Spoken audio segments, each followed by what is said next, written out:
Hello, hello. Welcome to this week's Hot Flash with Coach D. Thoughts from the Shower is your podcast. This is the compilation of random thoughts that I have in the shower because why not? So your hot flashes, these are your hot topics. These are real quick, just topics that I want to touch on, maybe elaborate on a little bit later down the road. But I decided to do this fun podcast that is about just the randomness that goes through my mind at all times, in hopes that maybe somebody can resonate with, or something can resonate with someone. I frequently tell my friends that I thought about them in the shower, and it's super awkward, but hopefully it'll be easier to get used to the longer I do this podcast. People will understand that if I think about you in the shower or I think about us together while I'm in the shower, it's not quite as creepy as it sounds. So anyway, today we are actually reading from my journal. I don't always shower at night. Generally I'm like for me, it's mid-morning. I get up at 4:30 every morning to go and train before my clients come in. So, around 9-10, that's like, mid-morning for me when I get home and I've had my first meal of the day generally, which is typically just a max effort protein shake with some greens and collagen. And I use almond milk and egg whites. But anyway, so then I'll usually shower after that before I start my other work day. But there are times where I teach late at night, or it's been a long day, or maybe I've had a cigar, and so I need to take a shower at night. And either during my meditation or like while I'm in the shower, I will sometimes have ideas, and I'll just throw them in my journal here. So in this, this actually came from a journal entry in like January. I was doing 28 days of meditation and journaling, and I did pretty good. I was about 93% compliant, which my word of the year is consistency. So, for me, it's like an 80-20. So if I am better than 80%, then I consider that to be a win on the consistency chart. Anywho, so this particular practice was on the 6 key life zones, and I kind of elaborated on them. So your 6 key life zones that you need to be thinking about at all times would be number 1, work; number 2, hobbies; number 3, well-being; number 4, relationships; number 5, finances; and number 6, being of service. So like how you are, putting yourself out into the community. Can I just sidetrack for a hot second? Y'all, this is my life. Like, if you're watching the visual right now, this is how I show up to life. So I read something the other day that said like something about like I'm a hot girl, but I'm like just a part-time hot girl. Like literally, if you're not watching the video right now, I have my hair up in like this ridiculous claw clip. I probably haven't washed it since, I don't know, it's probably been 3 or 4 days. I have no makeup on, and I'm in a hoodie. So, but I am in my podcast corner, and I have moisturized my face. And as I've said 100 billion trillion times before, done is better than perfect. So here we are. And the lighting is subpar. Okay, so we'll go through these quickly, and I'll probably elaborate like later on in a full episode. But zone 1, work. So here, what I journaled about was like my BHAG, right? My big, hairy, audacious goal, like dreaming so big for my life. Professionally, like what does that look like? What do I want the rest of my life to look like? for me personally, I don't see myself ever really fully retiring. I don't think that I have a need for it, given the career paths that I've chosen. I can work remote. I can literally do whatever I want. So I don't think a full retirement is in my future. And I actually love that for me. So for you, what is your like really big dream? Like if you could literally do whatever you wanted, whenever you wanted, like professionally, what would it be that like brings in income? Like what is it that financially sustains you? So like journal on that, like dream about that, vision board about that, really meditate about that, visualize all that it could be. Number 2, hobbies. So for me, you would think it would be like weightlifting, but that's actually like kind of transitioned. I mean, it is a hobby, but it's kind of like a lifestyle, I guess. So I didn't really think about it in that respect. So for me, it was like hiking, sightseeing, camping, being out in nature, kayaking, those kind of things. Like that to me is a hobby. That is something that brings me joy. It's not a moneymaker. It's just something that I love to do. So what is that for you? Like, and then what does that look like? Like, again, we are focusing in this, practice of journaling. I was focusing on like these top 6 key life components and like what I wanted the rest of my life to look like. So I was kind of trying to like visualize things. So for me, it's like literally traveling the world. Like my BHAG here is I want to go everywhere, like everywhere. Anything that I've ever dreamed of seeing, I want to see. I want to experience it. I want to watch the sunrise from multiple corners of the earth. I want to see it set and I want to feel it all. So anywho, that's number 2. Number 3, well-being. So here there's 3 components to it. There's spiritual well-being, emotional well-being, and physical well-being.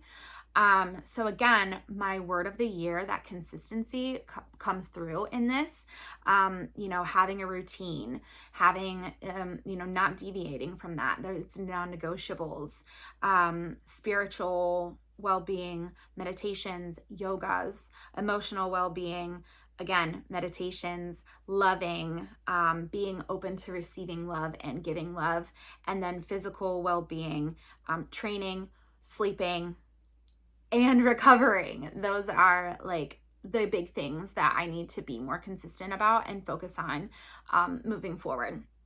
For relationships, again, like this is like the vision, right? So for me, it's like a deep acceptance of who I am at my root. I think that we all seek that. And there's multiple entries in this journal about the trouble that comes with that. And, where is your safe space? This is like not just romantic relationships, this is like your relationship with your family, your relationship with your friends, your relationship with coworkers, all of the above, like community members and things like that. Like, how are you showing up to relationships and how do you want others to treat you in those relationships? Like, what do you want?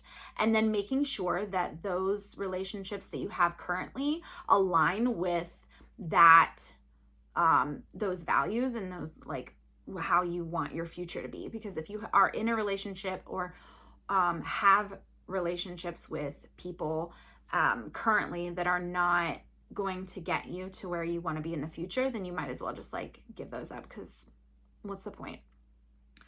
That one was very difficult for me. So I'm curious how that could change. I did this in Q1, so I'll probably meditate on it again here in a few weeks and see if things are changing.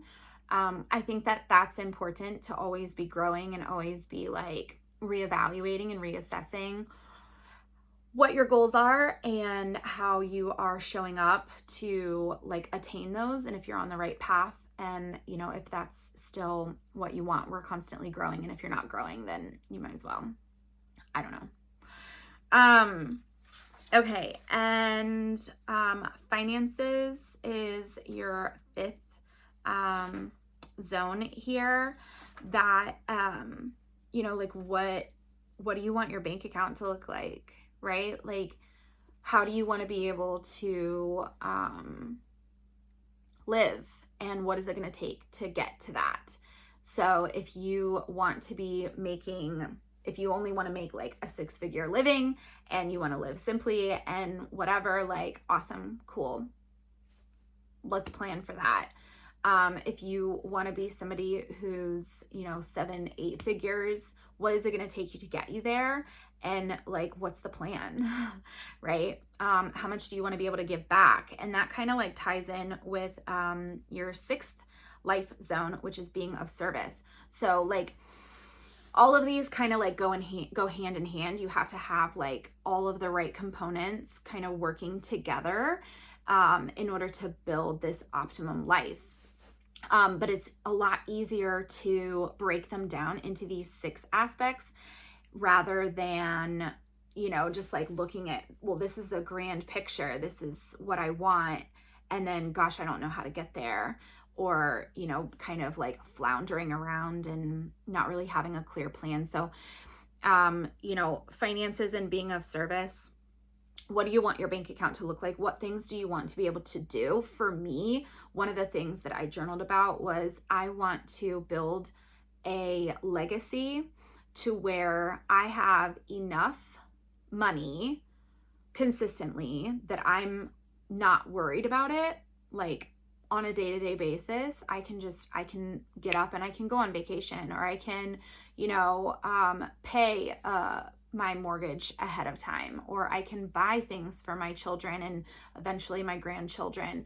One of the big things that I wrote down, and I already told my daughter about it, was that, you know, she has student loans for college, and I really hate that I wasn't in a financial situation that I could really be of assistance for her.